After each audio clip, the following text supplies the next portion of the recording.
తాను చేసిన తప్పుకి మా అక్క మీద నింద వేశారు. మా అక్కని ఇబ్బంది పెట్టాలని చూశారు. కొంచెం టైం ఇస్తే చాలు, భలే కథలల్లేస్తారే.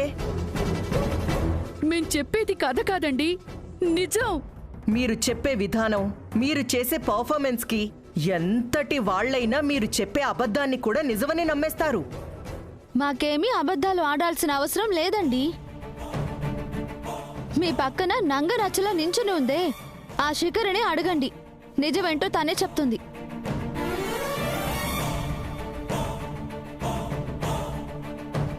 ఏంటి అలా చూస్తావు? జరిగింది చెప్పు. ఏం జరిగింది, ఏం చెప్పాలి?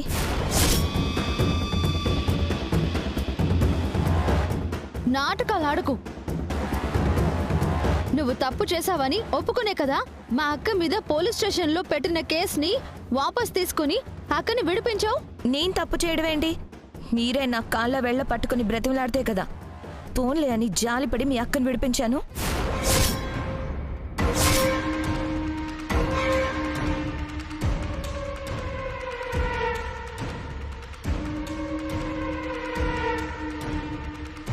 అబద్ధాలు చెప్పకు శిఖరా. నువ్వు పార్టీలో మీ ఫ్రెండ్స్ ముందు ఏం బాగావో చెప్పు. పోలీస్ స్టేషన్లో ఏం చెప్పి మా అక్కని విడిపించావో అది చెప్పు. నువ్వు గుడిలో ఏం చేసావో కూడా చెప్పు. నేను చెప్పాల్సింది చెప్పాను. మీరు బలవంతంగా నా చేత ఏ అబద్ధం చెప్పించలేరు.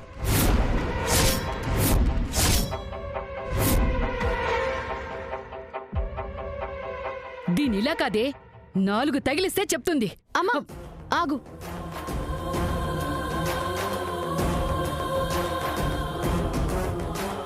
ఏమి తెలియని అమాయకురాల్ని కొట్టైనా మీకు అనుకూలంగా చెప్పించుకోవాలని, ఈ ఇంట్లోకొచ్చేయాలని మీ ప్లాను.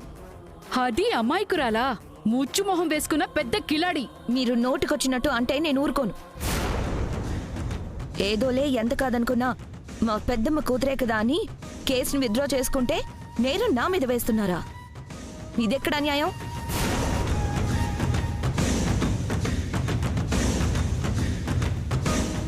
ఎంత డ్రామా ఆడారో. పోలీస్ స్టేషన్లో నన్ను కొడతారా? కృష్ణ, ఆ శిఖర నుంచి నిజం ఎలా రాబట్టవే? అదంత తేలిగ్గా చెప్పే రకం కాదుగా, అయినా ఎలా చెప్పించావు? అమ్మా, ఆ పిచ్చి శిఖర పార్టీలో వాళ్ళ ఫ్రెండ్స్ ముందు అంతా వాగేసింది.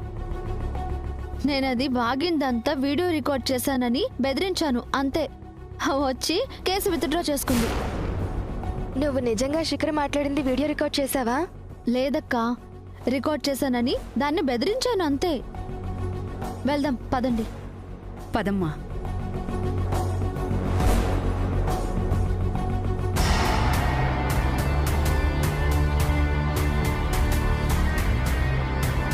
నాతోనే ఆడుకున్నారు కదా, నేను మీతో ఆడుకుంటాను.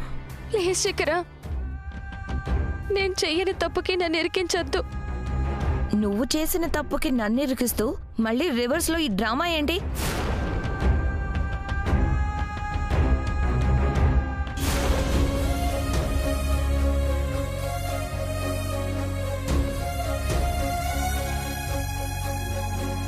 నేనే తప్పు చేయలేదు, మీరైనా నన్ను నమ్మండి.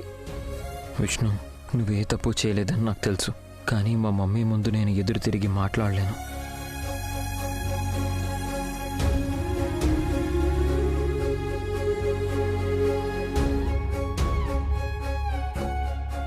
రాధా గారు, మా అక్క ఎలాంటి తప్పు చేయలేదండి, మీరైనా నమ్మండి.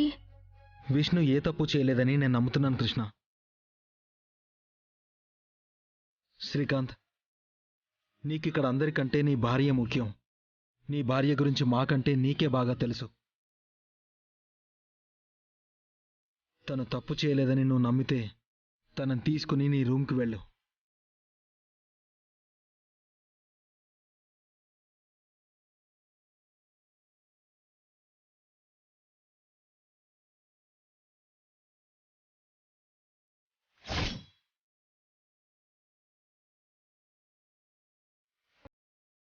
ఆగరా, ఆగరా.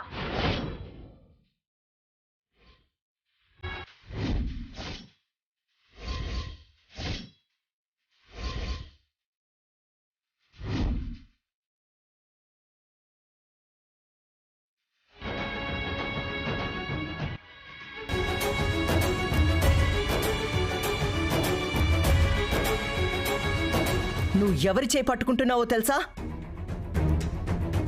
మీ చెల్లెలు బిడ్డ చావుకి కారణమైన వాళ్ళ చెయ్యి పట్టుకుంటున్నావు.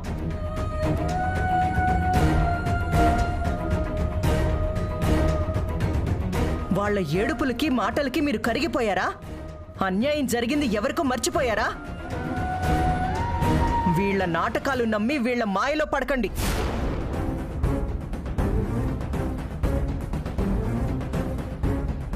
ఒక్కసారి హిమ గురించి ఆలోచించండి. హిమ మీద మీకు ప్రేమే ఉంటే హిమ బిడ్డని చంపిన వాళ్ళని ఇంట్లోకి రానిచ్చే వాళ్లే కాదు.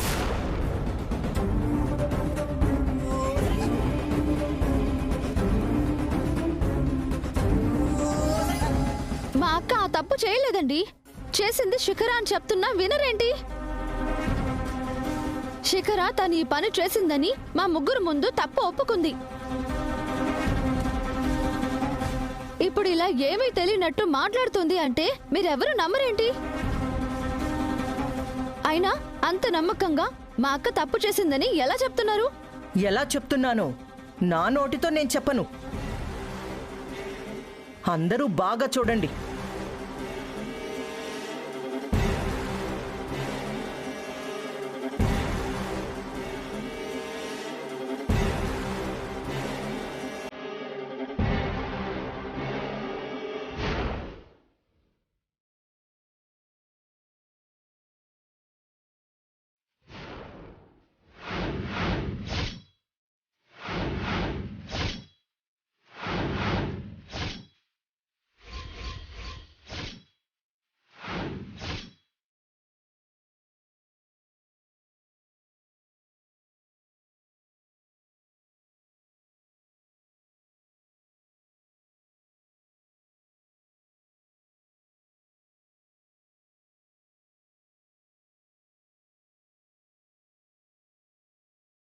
చూశారు కదా, ఎందుకు నేను ఎంతగా వీళ్ల గురించి చెప్తున్నానో అర్థమైందా?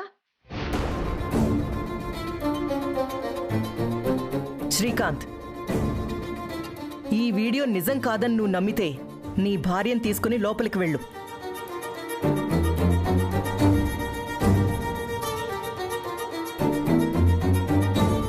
నేనేం కావాలని అలా చేయలేదండి, నన్ను నమ్మండి. శ్రీకాంత్, ఏంటి ఆలోచిస్తున్నావు? ఆ వీడియో నేను సృష్టించాననే కదా నువ్వు చెప్పేది? వాడు మౌనంగా ఉన్నప్పుడే నీకు అర్థం కావట్లేదా? నా కూతురికి ఇంత అన్యాయం చేసిన మీరు ఇంకొక్క నిమిషం కూడా ఈ ఇంట్లో ఉన్నా నేను సహించను.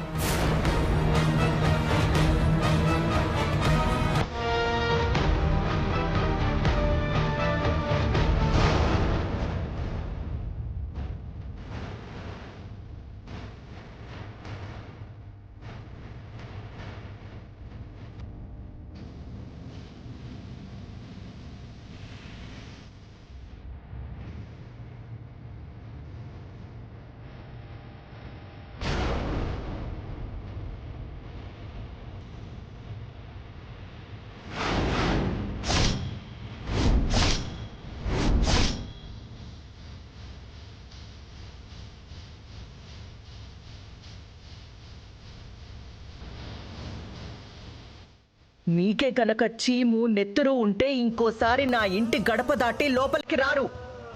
వస్తే నేను ఊరుకోను. పోండి అవతలికి.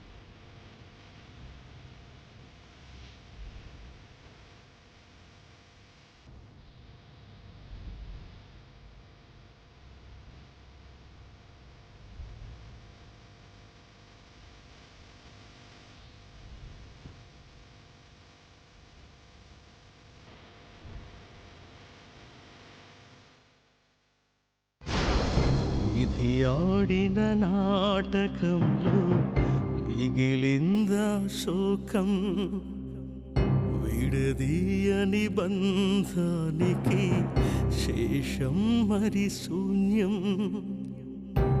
కన్నీళ్ళు మిగిలేనా ప్రేమనే ఆటలో కథ ముగిసిపోయేనా ఎడారి బాటలో దైవమా పుమా వేదనల గాథలో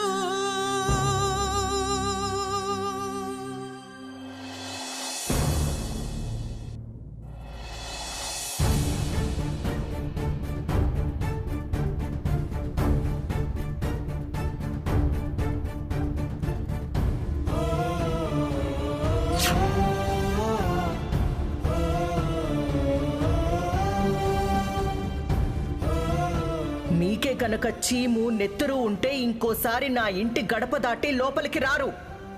వస్తే నేను ఊరుకోను. పోండి అవతలికి.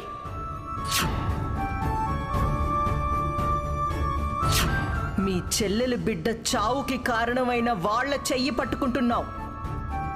నేనేం కావాలని అలా చేయలేదండి, నన్ను నమ్మండి.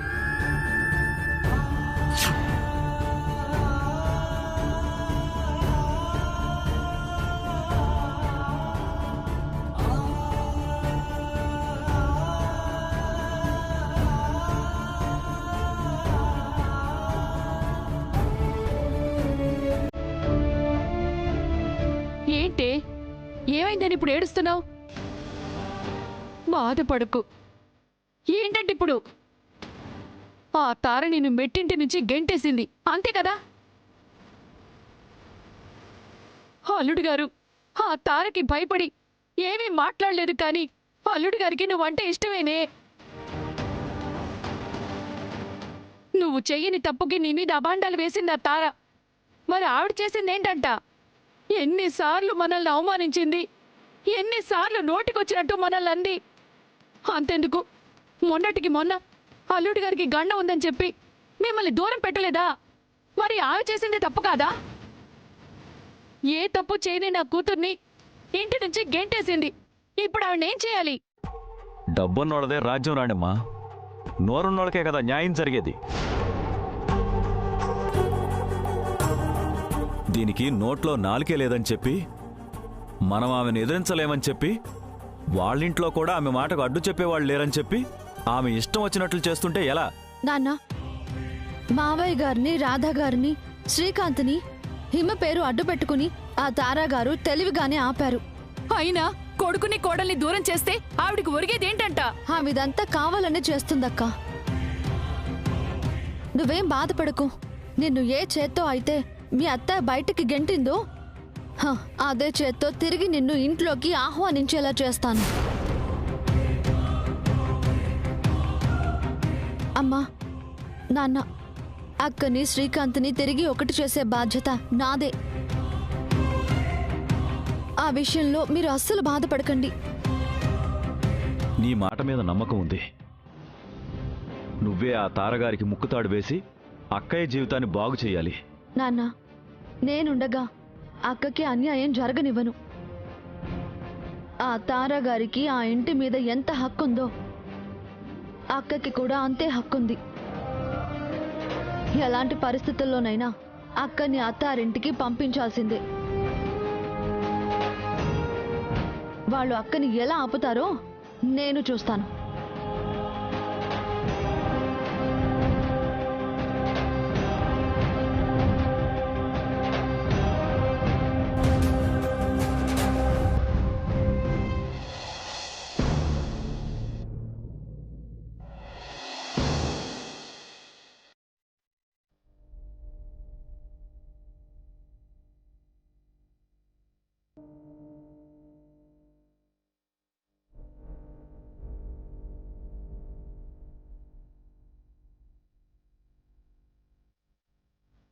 హిమా,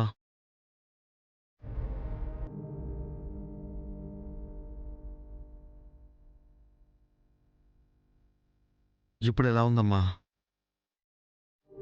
తేలిగ్గానే ఉందా? తేలిగ్గా ఎలా ఉంటుందన్నయ్య? నా మనసు బాధతో చాలా బరువెక్కిపోయిందన్నయ్య. బాధపడకురా, నీకంటే ఎక్కువ బాధ మాకు కూడా ఉంది. కానీ పోయిన బిడ్డని తీసుకురాలేం కదా.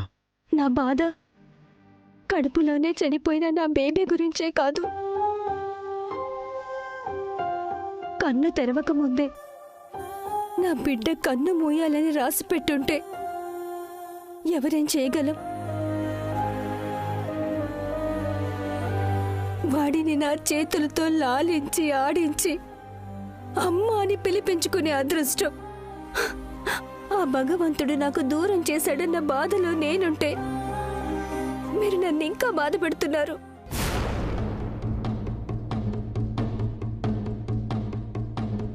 మేవా? అవును, మీరే. మమ్మీ విష్ణు వదిలిని బయటకు గెంటేస్తూ ఉంటే మీరేం చేస్తున్నారన్నయ్య? జరిగిన దాంట్లో విష్ణు వదిన తప్పే ఉందని మీరు మౌనంగా ఉన్నారు. హిమా, నీకేం తెలీదు, నువ్వు మాట్లాడుకు. మమ్మా, నాకంతా తెలుసు. నేనింకా చిన్నపిల్లని కాదు. నాకు జరిగిన నష్టం నా కర్మఫలం. దాన్ని వదిన మీదకి ఎలా నెడతారు? వదిన ఏమైనా కావాలని అలా చేస్తుందా? తను అలాంటి మనిషి కాదు. స్వీటీ, నువ్వు మంచిదానివి కాబట్టి నీ కళ్ళకి అందరూ మంచివాళ్లాగే కనిపిస్తారు. ఆ విష్ణు మాత్రం నిన్ను కావాలనే పడిపోయేలా చేసింది. నీ బిడ్డ చావుకి తనే కారణం. మమ్మా, నీకు వదిన వాళ్ళంటే నచ్చరు. నీ మాట కాదని శ్రీకాంత్ అన్నని విష్ణు వదిన పెళ్లి చేసుకుందన్న కోపంతో నీకు నా విషయంలో దొరికిన అవకాశాన్ని వాడుకొని విష్ణు వదిన్ని ఇంటి నుండి బయటకు గెంటేశావు. హిమా, నేను కావాలనే ఇలా చేస్తుంటే మీ అన్నయ్యలు చూస్తూ ఊరుకుంటారా? నేను నా పర్సనల్ ఎజెండాతోనో కోపంతోనో విష్ణు తప్పు చేసిందని గుడ్డిగా చెప్పట్లేదు. ఏది ఏవైనా సరే శ్రీకాంత్ అన్నయ్యకి విష్ణు వదిన దూరం కావడానికి నేను కారణం కాకూడదు. వాళ్ళు దూరం అవ్వడానికి నువ్వు కారణం కాదు, ఆ విష్ణునే కారణం. మమ్మా, విష్ణు వదిన మీద నువ్వెంత చెప్పినా నేను నమ్మనుగాక నమ్మను.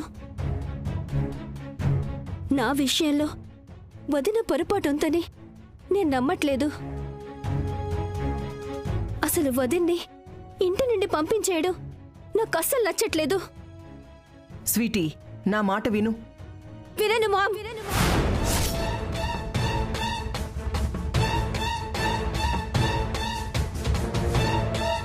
నా వలన నా అన్నయ్య జీవితంలో సమస్యలు రావడం నాకు అస్సలు ఇష్టం లేదు.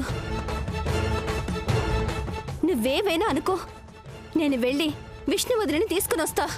హిమా, నేను నీ కంటికి విలన్లా కనపడుతున్నానా? మమ్మా, నన్ను ఆపడానికి సెంటిమెంట్ డ్రామా ప్లే చేయకు. సరేలే, వెళ్ళు వెళ్ళు, నేను నిన్ను ఆపను. విష్ణుని బాధ పెట్టాలన్న ఉద్దేశం నాకసలు లేనే లేదు. విష్ణు వదిననే నేను ఇంటికి తీసుకొస్తాను. తీసుకొచ్చాక నువ్వు అడ్డుపడకూడదు. సరే, నీ ఇష్టమనే చెప్పాను కదా, వెళ్ళు.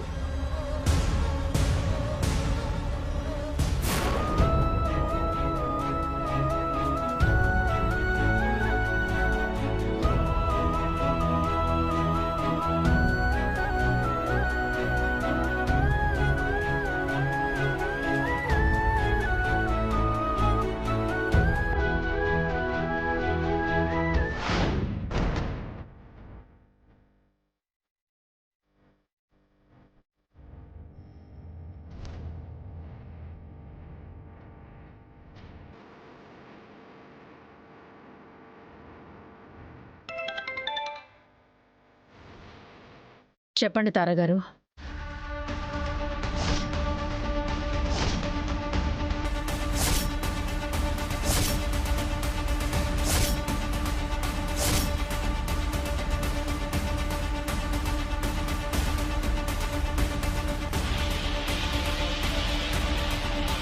ఎవరైనా సరే ఆ విష్ణుని ఈ ఇంటికి తీసుకురాలేరు.